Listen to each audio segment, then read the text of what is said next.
Welcome to the Alyssa Goodman Show. Every week I get to bring you someone really special doing a lot of amazing things in the wellness space, really combining body, mind, and soul. And this week it's Cassandra Bodzak. I am so excited because she is an incredible person that I follow. She is the best-selling author of the Eat with Intention book that came out last fall, Recipes and Meditations for a Life That Lights You Up, the founder of the online Mind, Body, Soul support community, Happy City. Cassandra is global meditation and wellness teacher who instructs people on how to utilize the technologies of food, meditation, and self-care to create their next level life. I love that. She has been dubbed a spiritual leader by Well and Good and is the mindful cooking show host of Eat with Intention, which I watch and love. You may know her also as the happy, healthy living guru from ABC, The Taste. She has clients all over the world, and I am so excited to have you. I'm so excited to be here. I love you so much from a distance as well. I know, it is funny. I feel like I'm always, like I've said on the other shows, I do stalk people, and you are one that I stalk. There are not very many. So I feel honored. I feel honored. Same likewise. I feel like I know so much about your life, and it's been so nice now living in LA. I get to see you at different events. Right. And you do light up a room, I have to say. So I'm going to start with, you're a light maker. And I'm so on this kick about how do you ignite the light in people's life. And I'm going to ask you how you really even first got started. And then you can tell me how you do that for your clients. But How did this all come about? How did you become a light maker? How did I become the light maker? Well, I joke that I had to go through some really dark times to make my own light. And so I had two kind of different little, what I call them, awakenings of sorts, where one was back when I was in college. I suffered from like disordered eating from age 5 to pretty much 20. And I got really sick in college, not from that, although I think it was divine intervention because of that, that I had a bunch of food allergies and all of a sudden was getting all these pains. And so it was kind of like the world, or at the time I wasn't spiritual at all. I was, very unconscious in every aspect of my life. And I just started feeling all this pain, and like the conventional doctors couldn't figure out what was wrong with me. And I had to go on an elimination diet and really just start talking to my body for the first time. And it just totally shifted my relationship with my body. It was the greatest blessing because I wanted to be my body's friend and teammate. And I was like, we're going to get through this together, and I'm going to figure this out, and I'm going to learn how to cook for you. And I taught myself how to cook because I now had this very limited palette of things I could eat. And one can only survive on like white rice and steamed vegetables for so long before you want to lose your mind, especially at 20. You're just like, why? No pizza. So that kind of brought me on the whole wellness journey. My friends convinced me to start the blog, and I would revamp people's favorite naughty foods and make them healthier, or make them so that I could eat them, aka they were more allergen friendly. Right. And then it wasn't until I was 25 that I had my second, or my even deeper dark night of the soul, what I like to call my eat, pray, love bathroom floor moment. I love this one. Right? This is what I like really attracted to. I love this in your New York apartment. In my New York apartment, I had just gotten out of a relationship of like 2.5 years with this guy that like I wanted to move in with, I wanted to marry. And it was one of those things where like I broke out of like self-respect for myself, being like, I have to like say no because you're not going in the way I want to. But it was like a breakup where I feel like I was dumped. And so I was so sad. And then I get literally within 3 days, I get a call from my mom, and we found out that my little brother has this really rare autoimmune disease. And it's called primary sclerosing cholangitis. It eats his intestines and his liver.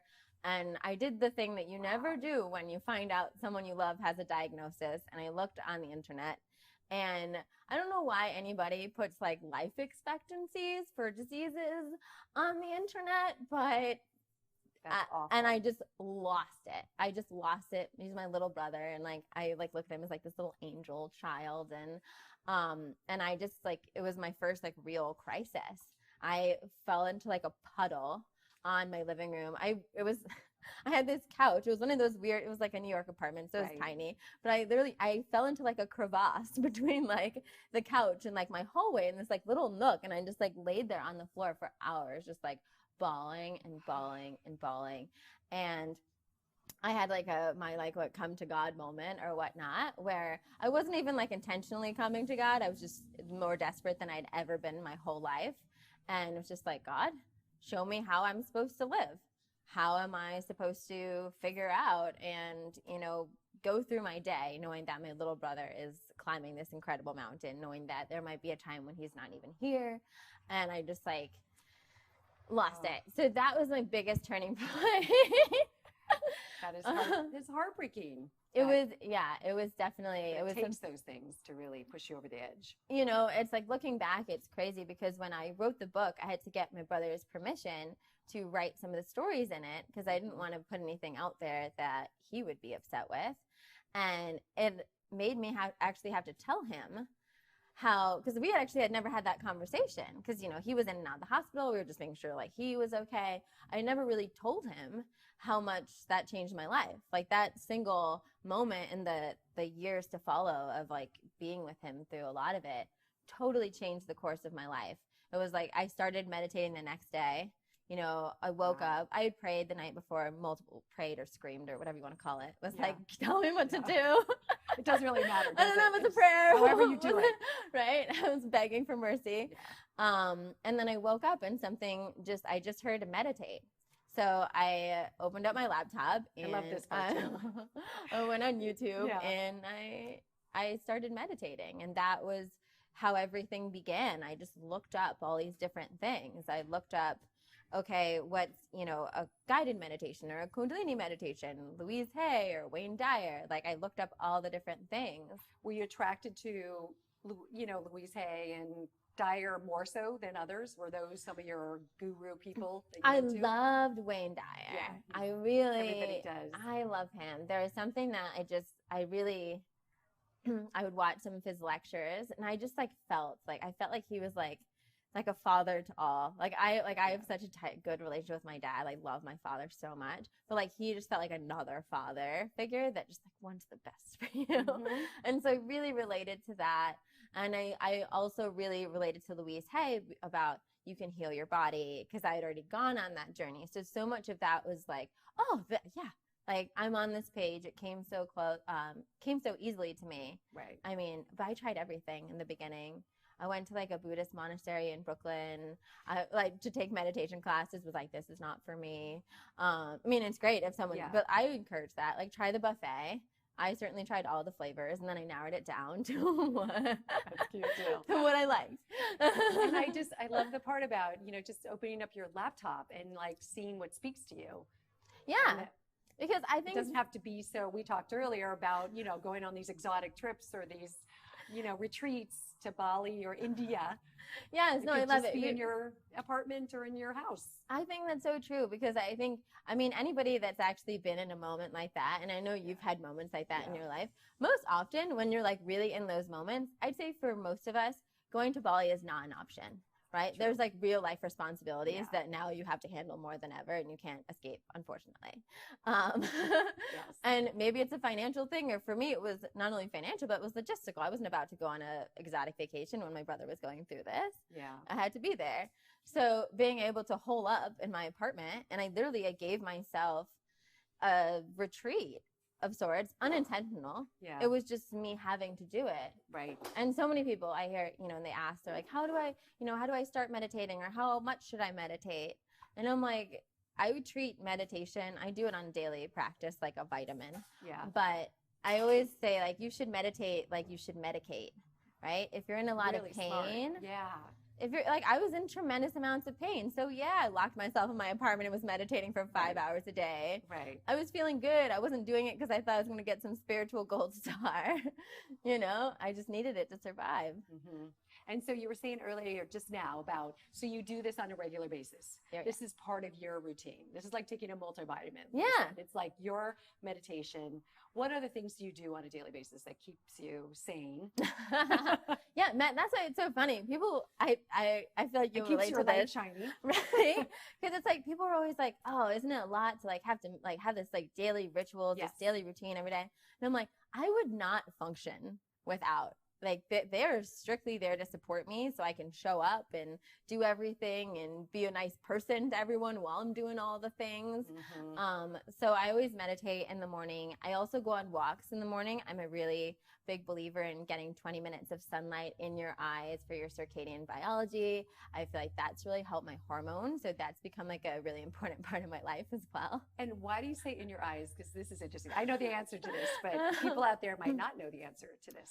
Well, because you don't want to wear sunglasses, you don't want to wear contacts or glasses. You want to get direct into your eyes because that's actually what like sets off all of like the hormones and the cycles, right? Yeah. And most people don't know that. Most people don't know that. I mean, I'm also like, people are surprised I don't talk so much forwardly about it just because it's not always, it doesn't come up unless it does. Right. But I also don't have blue lights in my house after dark, and like everything is orange. So I'm really careful because I know how much I'm, luckily to not have any issues with some of that, but it really did help with my hormones balancing it out.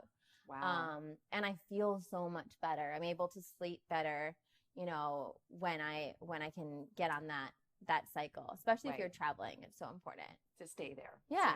And to be honest, I really look forward to my 20-minute walks. Like, I just like it. It's just so peaceful. Like, my meditation is nice. And what I do on my walks is I visualize. So I have a little pump up playlist and I put on my pump up playlist and then I just imagine it's like me and Oprah and me and, I love that. And it gets me in such a good mood for the day. Like, whatever's going on, whatever's on my plate, like, I just visualize it turning out the best it possibly could. Right. And then I just am able to start the day in like a really, charged and excited. Yeah. So you've been in LA for how long? Almost 2 years now. 2 years. And what made the move from New York to LA? I'm always interested in that. So as a New Yorker, you are. Yeah, it was really funny because what I do, what I like, kind of like the ground level of my business is work with people one-on-one to help them create a life that lights them up.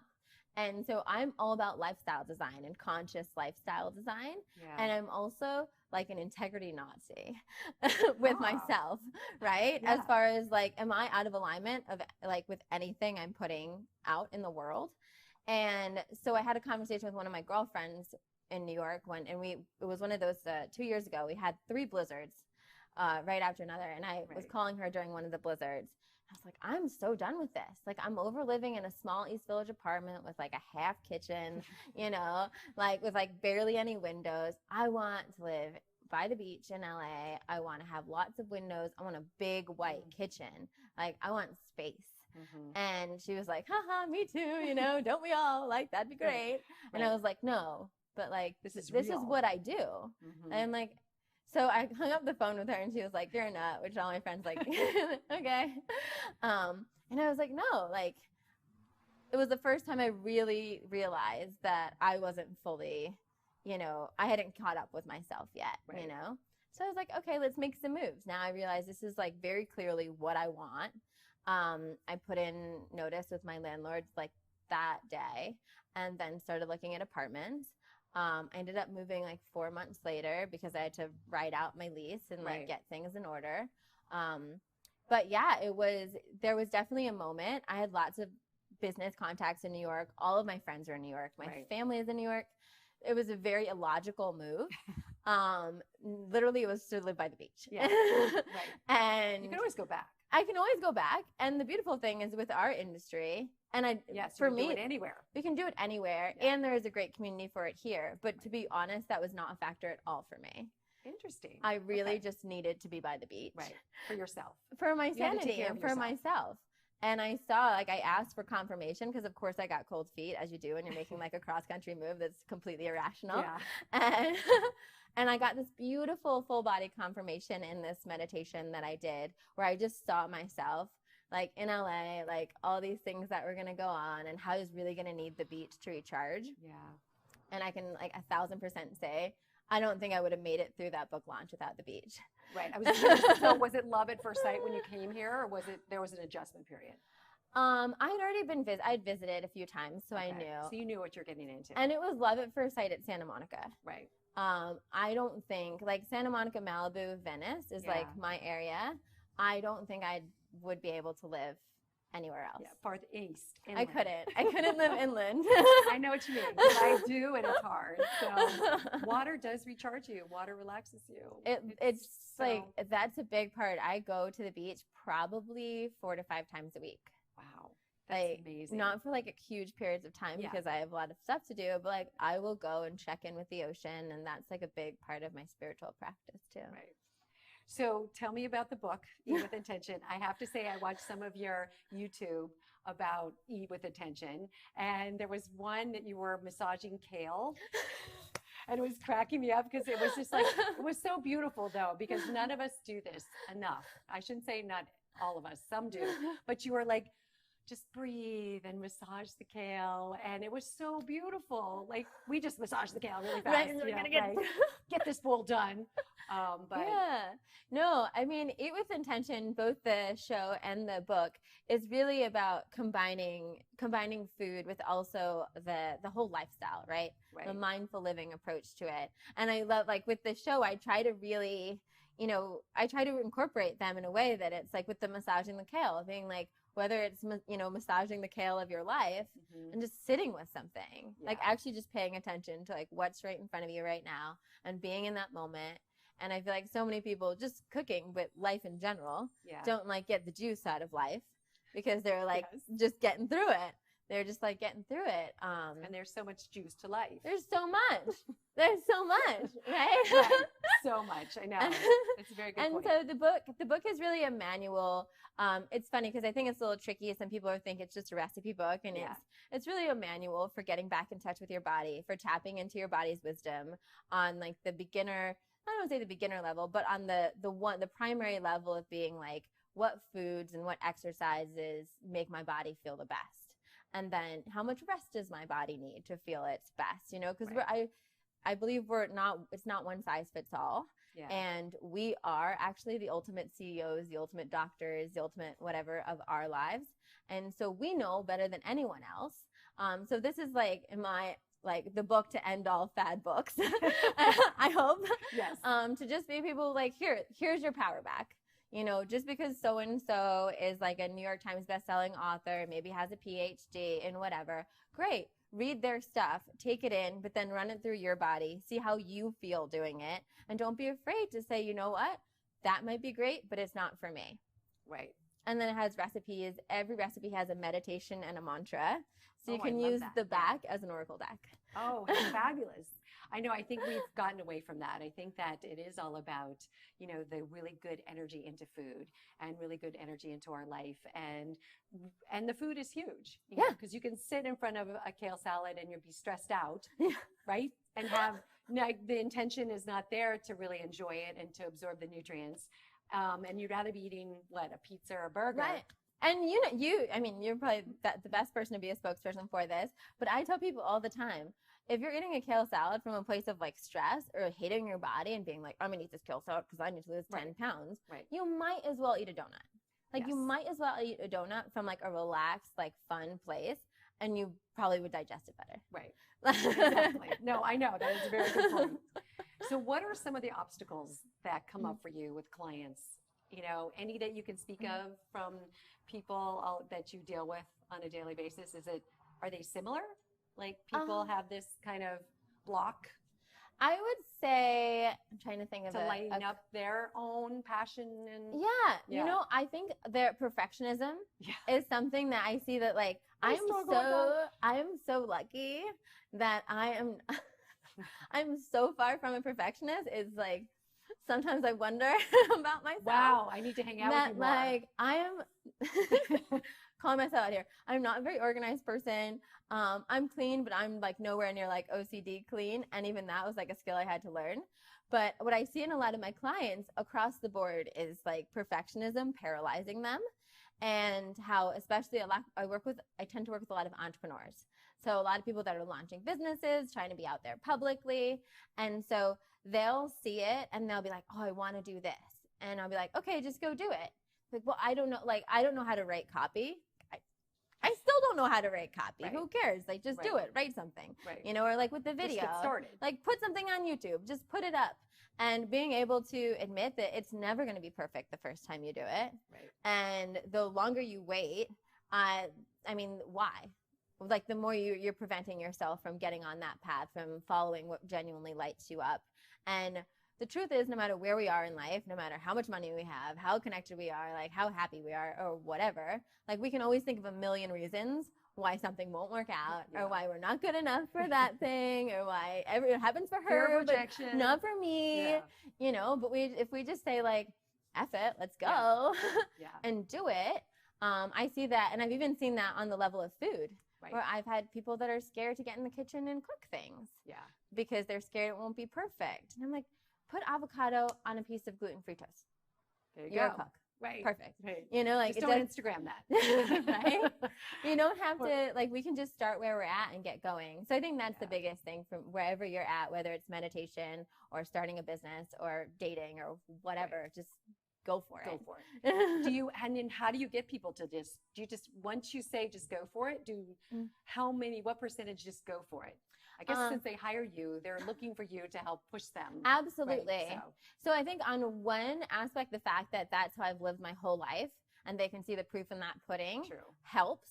But then secondly, the spiritual practice, I think, really comes in with that, right? Yeah. I feel like that's if you connect, you know, in a meditation every day, if you connect to that part of yourself and do the work to say, I am this infinite being, right? That's here to do what lights me up. That's here I wouldn't have this desire in my heart if I wasn't meant to go for it in whatever direction it is. Yeah. Then you have the courage to go through it. So I really work on them on creating that in their daily practice. I make them visualize seeing themselves doing it, feeling the feels, and going through it. And then another exercise that I give them, which tends to work a lot, is letting them going down the fear pathway and just being like, okay, what's the worst thing? You put out this YouTube video, what happens? You know, like your boyfriend breaks up with you because it's horrendous, or everybody makes fun of you, right? And I'm like, let's just sit in it. Let's just sit in it. How bad is it really? Is it really worth not taking action? And I've never had anyone do that and be like, it's worth it. It's worth not taking action. Right. No, every time they do that, they're like, wow, like, let me go forward with it. That's a great exercise. I love, because you do have to kind of sit with the fear or the rejection and work with it. But, I mean, and that never ends. I mean, for both of us, it never ends. You're always like putting yourself out there even more, and you're always like, is this going to be the one post that makes people think I'm a nut or whatever, right? Right, exactly. And you just have to sit with that and be like, you know what? If it is, it won't be the end. I'll live to see another day. So what is looking forward? And because you have been doing amazing things over the last decade, and this book is incredible to have out, just not even a year yet. Thank you. But what's the next goal for you? Ooh, so the next thing, I have this online cooking show called Evas Intention TV, which is the mindful cooking show we were talking about. And I got really clear this year. I will be writing books for the rest of my life. So there'll be more books. It's like a part of me. I love writing books. But, you know, in my heart, what I really want to do is have my own show, like on a network. And so and this was really scary for me, which I think was interesting because it's feel like sometimes people look at us probably and think like, oh, they've come so far. But I'm still like shaking in my boots every step of the way. Same here. And I was like, oh, do I dare to dream that dream? Yeah. And I gave myself permission. I had a beautiful conversation with a few girlfriends in our field, and it was around the holidays, and we all were just sitting around, and someone said, what would you do if you weren't so concerned with saving the world? If you just followed what like lit you up like nothing else.